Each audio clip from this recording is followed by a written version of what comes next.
In this video, we are going to go over a mech with a legendary reputation as a denial of area vehicle for aerospace fighters, as well as a machine with a history as a direct fire support worker. Despite this, the mech is not without its detractors. All the same, today we are going to go over the Rifleman. A heavy mech weighing in at 60 tons, the Rifleman was designed and built for the Star League by Kalon Industries in 2505. It was primarily built to be a fire support vehicle, with an inclination towards denying aerospace and air assets the ability to operate by either shooting them down or warding them off with accurate fire. Interestingly, the Rifleman was originally envisioned as a medium mech, and would evolve into a heavy as the compromises of the design became too much, and significant modifications were made. There have been multiple attempts from multiple manufacturers since the Rifleman's release who have attempted to replace it, from the Quick Draw to the Jaeger mech, but among Inner Sphere-based producers, despite the units first coming off the line in 2505, no one has managed to supplant it as the definitive anti-air platform and a major direct fire platform, which makes this an iconic heavy mech. In recent years in universe, displeasure with some elements of its design have accelerated, but there still hasn't been a true solution found to actually replace it, and new configurations are instead tried to remedy it. It survived the fall of the Star League, it survived the Succession Wars, and it would survive the Clan Invasion, Blakist Crusades, the Dark Age, and now the Ilkhan era. To frame it correctly, the Rifleman simply is. The RFL-3N is the most commonly produced version of the Rifleman, built from 2770 onwards, and has seen the longest range of service throughout the years. It comes with a 240 standard pitban engine, which enables it to move to a maximum speed of 64.8 kilometers per hour, or 6 movement points on the tabletop. The Rifleman, as one of its weaker design features, is dramatically underserved by 10 stock heatsinks, which actually creates the biggest issue for its configuration and many future variants of the Rifleman. For its weapon systems, the Rifleman comes with a pair of Imperator A autocannons, which are truthfully its main weapon systems due to its heat constraints.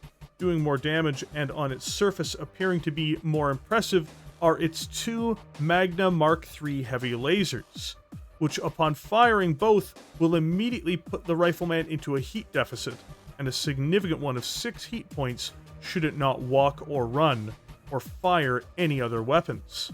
To complete the Rifleman, there are 2 Magna Mark II medium lasers. Overall, the Rifleman does have an impressive array of weapons, and it can deal with targets like aircraft quite impressively with its long reach. The real problem for the Rifleman is that its heat-sinking ability is utterly inadequate to the task of using more than a few of its offensive systems, or rather, it forces the Rifleman to run hot for almost any real serious engagement, which can result in a series of other problems for the machine during combat. For protection, the Rifleman is one of the least protected heavy mechs in the original 3025 technical readout, with an insufficient 7.5 tons of armor. This isn't as terrible as it seems, as the Rifleman is supposed to avoid direct engagements with mechs anywhere near its weight level, but all the same, this exposes it to great risk if it starts taking any kind of serious fire from a near-peer or full-peer adversary on the battlefield.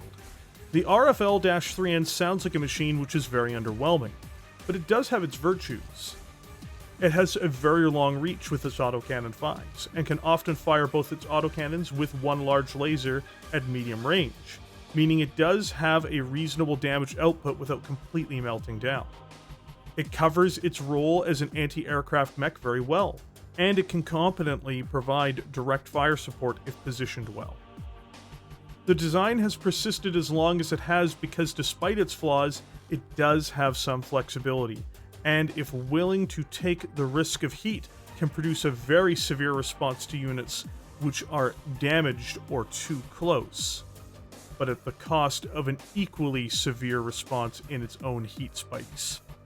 The Rifleman is one of the most modified mechs of all time in terms of the various production runs either changing its installed weapons and heatsinks packages, or by means of improving it with advanced technologies. One reason that the mech has been so hard to outright replace over the last 600 years appears to be the nature of it being very well suited to change. There are 3 overt successor mechs to the Rifleman itself, in the short-lived SLDF exclusive and extinct mech, the Rifleman 2, or in the short-lived Ameris Empire Rifleman 3, and finally, the clan variant, the Rifleman 2C. During the late Succession Wars, an effort was made to upgun the Rifleman by the Federated Sons, which resulted in 2 configurations, the RFL-3C and the RFL-4D. The 3C is likely the best iteration of the Rifleman from the entirety of the Succession Wars, removing the AC-5s on board as well as the large lasers and instead installing 2 autocannon Class 10s, making it run relatively cool while firing and keeping its range somewhat intact. It also increases the armor by 1 ton, making it closer to acceptable in terms of its defensive abilities. The RFL-4D, on the other hand, would have twin PPCs, and would remove the medium lasers, but it would equip 5 additional heatsinks.